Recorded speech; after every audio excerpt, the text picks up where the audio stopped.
pecador e fui aceito por Jesus. Quando ele me atraiu no seu corpo, lá na cruz, com ele fui crucificado. Graça e paz.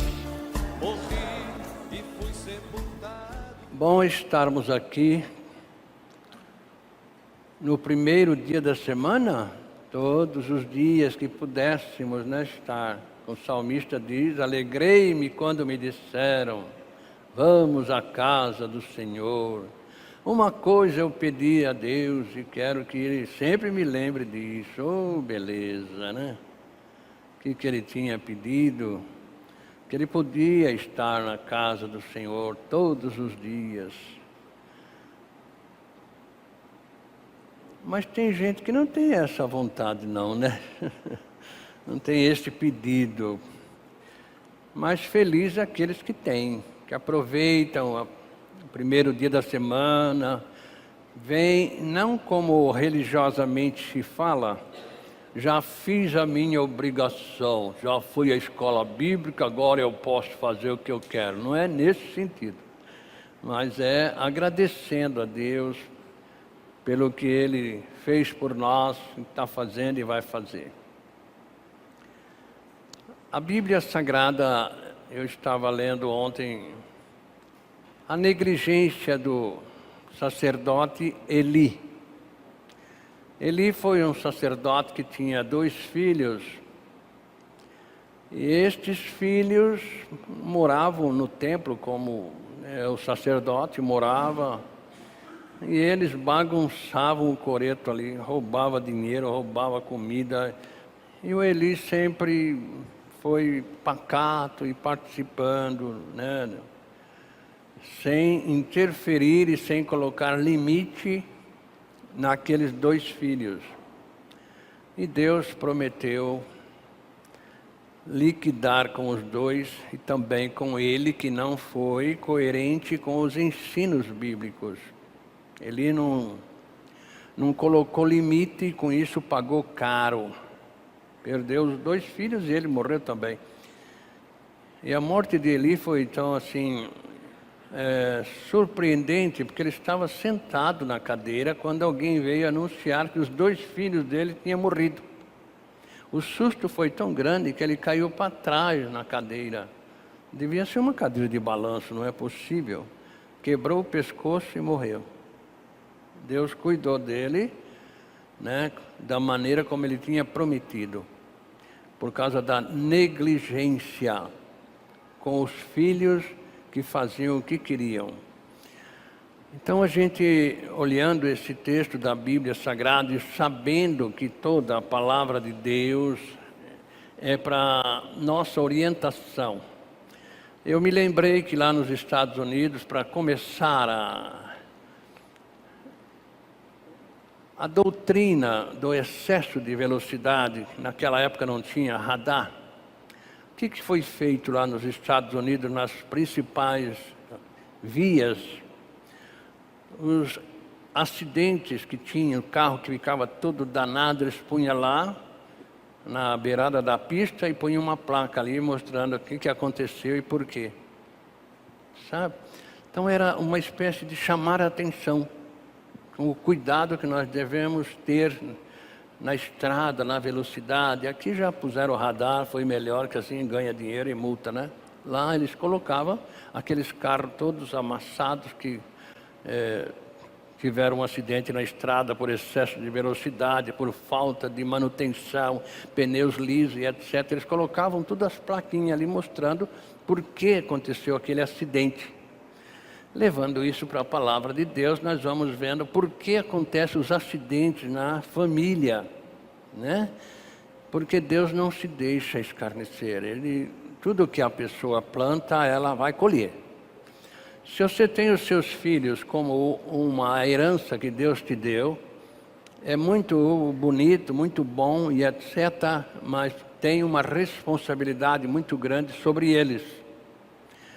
Educá-los, não lhes tirar o ânimo, mas discipliná-los, colocando limites, tá certo?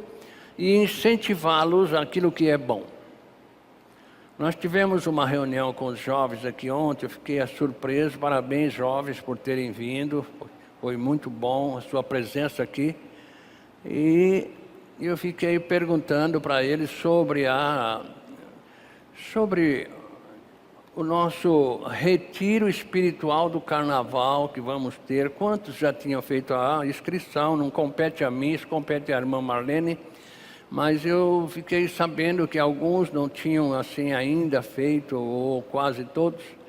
Então nós incentivamos a irem e incentivamos os pais a cooperarem com os seus filhos, dando um conselho a eles para que eles vão, que ali a gente vai aprender coisas que às vezes escapa aqui. Como que escapa daqui? Escapa porque a pessoa ouve para um lado e sai para o outro. Normalmente é assim. E nós aconselhamos eles levarem um caderninho, então anotarem aquilo que for tratado, porque nós temos observado que a maneira que nós usamos não é bom, né? Agora estamos usando um sistema bom, que é uma pessoa ler, mas se a pessoa não anota, não vai adiantar nada. Então, se nós citamos aqui, por exemplo, um texto da Bíblia Sagrada, segundo aos Coríntios 5,17, e a pessoa está procurando lá, nós já estamos lá no outro texto, né? Colossenses 3, 1 a 3, e a pessoa ainda nem achou, segundo Coríntios 5,17, nós já estamos no outro texto, ela nem ouviu, nem prestou atenção, nem sabe o que nós lemos. Então, seria bom se os irmãos trouxessem um caderninho, anotassem se há interesse em, né, crescer espiritualmente. Então, anotando, a gente não esquece. Nós temos passado para os irmãos esta experiência nossa. Uma cópia do assunto que você vai tratar lá na faculdade, no seu estudo, vai ter uma prova sobre isso, assim, você já tem ali a planilha, o que vai acontecer. Escreve. Se você escrever, você ganhou 5 leituras. Você lê 5 vezes o texto, você não lembra aquilo, chega lá na hora, mas se você escrever, fica gravado na mente. É uma maneira de as pessoas crescerem espiritualmente. A escola bíblica dominical é para isso, para nós crescermos espiritualmente. O culto da noite é pregação do Evangelho de Cristo, tá? Ali nós não vamos aprender mais do que nós já sabemos, embora os jovens captam muito mais do que os adultos. Nós demos essa experiência aqui ontem para os jovens, quando Marcos, que era um jovem de 17 anos, ele conseguiu passar tudo que Jesus ensinou em 16 capítulos. Inclusive, ele passou lá uma coisa que nenhum dos outros evangelistas passaram, que é Marcos 16, 15 e 16. Os outros não passaram isso. Ele conseguiu captar uma coisa tão importante que tem dado tantos problemas para muita gente, que se diz assim: por que eu tenho que ser batizado novamente? Porque não leu ainda aquilo que Marcos captou na palavra de Jesus, que para ser batizado primeiro precisa acreditar no Evangelho de Cristo. Então nós passamos para os jovens, que os jovens têm mais facilidade. Às vezes nós estamos falando uma coisa aqui, que nós falamos há 2 anos atrás, eles falam, mas já vai falar de novo? E o adulto, para ele, é novidade, porque ele não prestou atenção naquele dia, ele estava com problema de pagar água, luz, sei lá o quê, o filho que não foi bem na escola. Então, para o jovem, é mais fácil captar. Mas se você escrever, fica mais fácil ainda. Aqui, a Bíblia Sagrada, né, quando nós lemos, por exemplo, nós estamos chegando aí no capítulo 10 da carta, da epístola que os irmãos estão estudando de 1 Coríntios, né? Nós chegamos ali, nós vamos ver 2 vezes no versículo, 2 versículos da Bíblia ali, que mostra que está escrito para o nosso bem, que aquilo que aconteceu lá era um exemplo, ou para aquilo que ia acontecer para nós. Então, aquilo que aconteceu no acidente lá da estrada, que o carro ficou todo amassado, era para nossa advertência. Toma cuidado com a velocidade. Aquilo que aconteceu com os filhos de Eli, né, é para nossa advertência. Toma cuidado com os seus filhos, tá? Então, tudo isso, tá certo? Por quê? Porque quando a pessoa casa, né? Ela tem agora o compromisso. Que bom o casamento, né? Eu estava vendo ontem. Tão bom, tão maravilhoso, mas o marido agora tem uma responsabilidade. Agora ele tem que cuidar da mulher. Agora vem os filhos, ele tem que cuidar dos filhos. Ele tem que cuidar da casa, tá certo?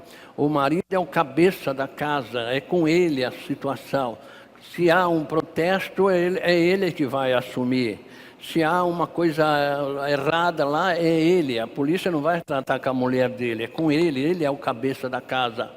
Então, é muito importante a gente casar. Oh, que bom, né?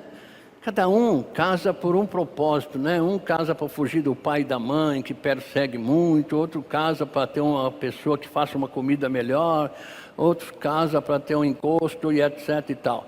Cada um tem um projeto de casamento. Mas aqueles que casam para fazer o outro feliz, esse vai ser feliz. Isso eu disse para a noiva, né, ontem. Seu casamento tem que ser para fazer ele feliz. Tá certo? E falei para ele, o seu casamento é para fazer ela feliz. Tá certo? Não queira casar para ser feliz não, porque não vai dar certo. Então, irmãos, nossa escola bíblica é para a felicidade nossa e dos nossos filhos. Por quê? Como pai, nós devíamos pegar os nossos filhos e trazer para a escola bíblica. Não, vamos para a escola bíblica. Mulher, vamos, deixa. Não, eu tenho que fazer comida. Deixa a comida aí, depois a gente faz, tá? Depois a gente faz. Eu faço comida em 10 minutos. Em 10 minutos eu estou almoçando. Então, para que ter pressa? Vai devagar, vamos para a escola bíblica. Lá nós vamos aprender como crescer. Vamos aprender, de repente, coisas que nós não sabemos. Mas eu já sei tudo. Ninguém sabe tudo. Na Bíblia está bem claro aí. Quando nós pensamos que sabemos tudo, né? Você que pensa que está em pé, tome cuidado. Você pensa que está em pé, mas não está. Então, a Bíblia é para isso, para nos chamar a atenção. Inclusive na partida para a eternidade. Qual é o caminho que você está? Você passou isso para os seus filhos? Passou isso para a sua esposa? Você diz que ama ela e já ensinou ela como nascer de novo? Tá? Tudo isso cabe ao marido, bem. Ele é o cabeça, Deus vai tratar com ele. Do jeito que ele tratou com ele não foi tratar com a mulher dele. Ele foi tratar com o pai. E do jeito que ele fez lá, ele faz aqui. Se nós não avisarmos, né, nós vamos ter que prestar contas um dia. Você já imaginou o seu filho chegando no inferno e ver você lá no céu e falar, por que ele não me ensinou como que entrava aqui? Por que nunca me falaram de Cristo? Aquele que você trabalha com ele, aquele que você convive com ele, a sua esposa, seu marido. Por que nunca me falou de Cristo? Por que nunca me falou que tem 2 caminhos? Que num desses 2 eu estava caminhando e eu não sabia qual era o caminho certo. Por quê? Isso cabe ao marido. Gente, eu não estou aqui... É uma realidade, irmãos. Escola bíblica não é passar tempo, não. E filho não é para nos fazer feliz, não. Filho é para nos trazer responsabilidade, cuidar deles, tá? Então você que não incentivou seu filho para ir ainda lá para o retiro espiritual do carnaval, dá um jeitinho, vai lá. Pastor, olha, eu gostaria que o meu filho fosse, mas não tenho dinheiro para pagar, eu posso pagar em tantas prestações, não tem problema. Nosso interesse é que seu filho saiba como nascer de novo. Mas será que ele precisa ir lá para aprender isso? Você não é o pai, você não é o responsável, você não tem aquela horinha lá na sua casa que se reúne todos eles ali? E fala para eles da necessidade de nascer de novo? Não tem? Acabou o culto doméstico? Acabou a responsabilidade? Não, a responsabilidade não acabou. Pode ter acabado o culto doméstico, mas a responsabilidade continua. Deus não vai aceitar essa desculpa. Ah, meus filhos não queriam, eles não queriam lá estar comigo na hora de ler a Bíblia, não queriam fazer parte da oração. Deus não vai aceitar isso do pai. Porque o pai tem autoridade sobre o filho e ele mandou, tá? Nós ensinarmos os filhos o caminho do céu. Quando eu leio o Salmo 78:4, eu fico pensando ali, será que está acontecendo isso? Será que nós estamos ensinando nossos filhos a este ponto? Sabe, é muito importante para nós, irmãos, desincumbir-nos da nossa responsabilidade. É muito importante. E nunca fale assim, estou satisfeito que eu fiz tudo. Não, nunca nós vamos fazer tudo. Não. Sempre vai faltar alguma coisa. Mas se você ensinou seu filho como nascer de novo, e amanhã ele está lá no fogo eterno, não é sua a responsabilidade, é dele. Enquanto nós não passarmos para a nossa esposa, para o nosso filho, que o inferno é real, tá? E que uma vez no inferno nunca mais sai. Ali é definitivo. Eu ouço muitas mensagens, vamos passar a eternidade lá no inferno. Não, senhor, não passa. Lá é infinitamente total, não sai mais. Uma vez no inferno não tem saída. Será que você ensinou os seus filhos isso? É isso. Não é ensinar com uma gritaria, é ensinar com conselho. Venha cá, meu filho, vamos, senta aqui. Senta aqui. Quando eu comecei a tratar desse assunto, o meu filho era diretor da escola bíblica. E o pastor metia o pau em mim, dizendo que eu era agora herege. E um dia, meu filho, pai, o que o senhor prega, afinal de contas, que o pastor fala tão mal do senhor? Senta aí, meu filho, eu vou ensinar você o que eu prego. Senta aí. Tá. Ai, pai, se é assim, eu também quero. Não vou mais nessa igreja. Não estou te forçando, filho, eu estou só te ensinando o caminho. Porque não adianta você falar na marra. Não. Mostra aqui, ó. Aqui. Nós precisamos dar importância à palavra de Deus. Tá? Precisamos dar importância ao que ela é. Ou nós carregamos a Bíblia como um talismã para nos defender. Que maneira você usa a sua Bíblia na sua casa? Eu abro no Salmo 91, porque lá... E o que tem isso a ver? O que tem isso a ver? Ontem nós estamos na abertura aqui, o irmão leu o Salmo número 1, muito bom. Só que ali quando fala meditar na lei, é na palavra de Deus. Por quê? Porque a lei era para os judeus, não era para nós, gentios.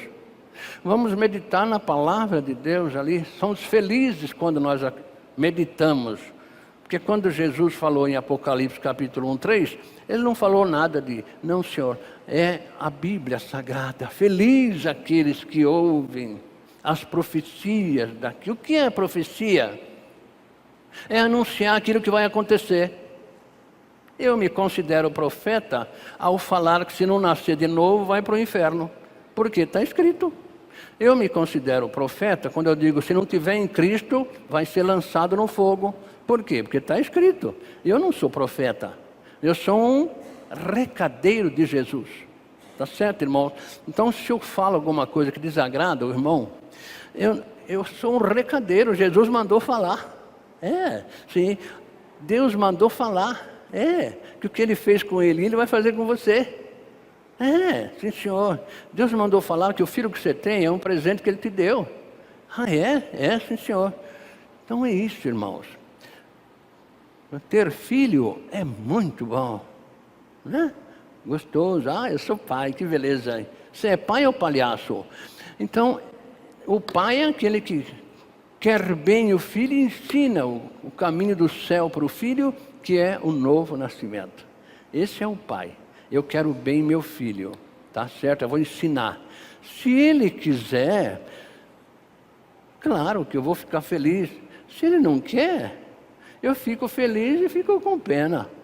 Feliz porque eu passei para ele, eu estou livre da boca do leão. Agora ele está sujeito ao destino que ele escolheu.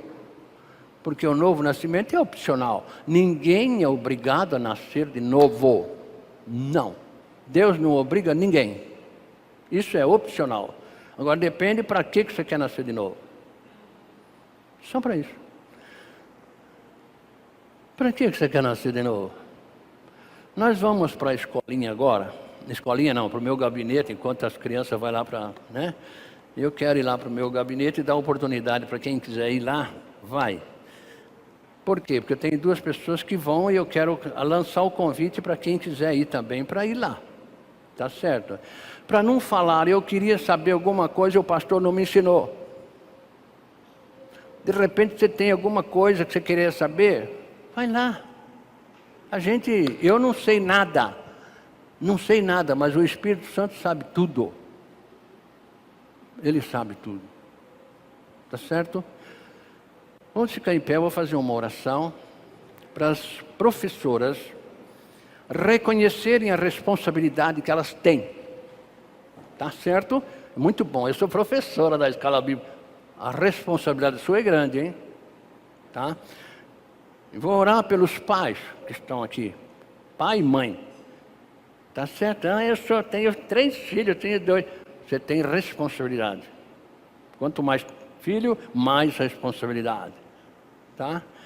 Pai, nós te agradecemos o privilégio glorioso que temos de estarmos aqui nesta manhã tão gloriosa que o Senhor fez para nós. E nos lembrando que o Senhor ressuscitou Jesus no primeiro dia da semana.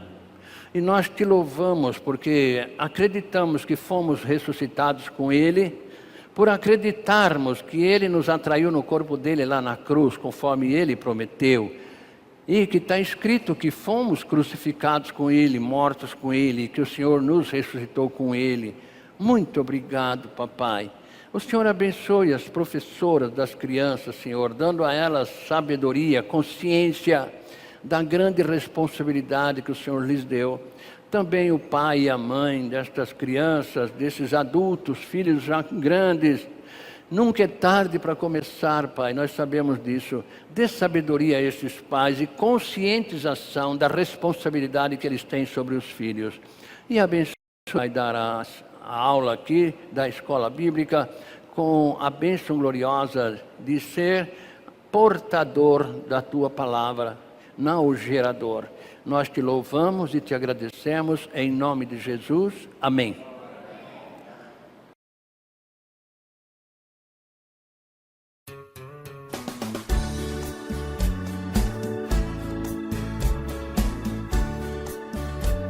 Eu era um pecador e fui aceito por Jesus. Quando Ele me atraiu no seu corpo, lá na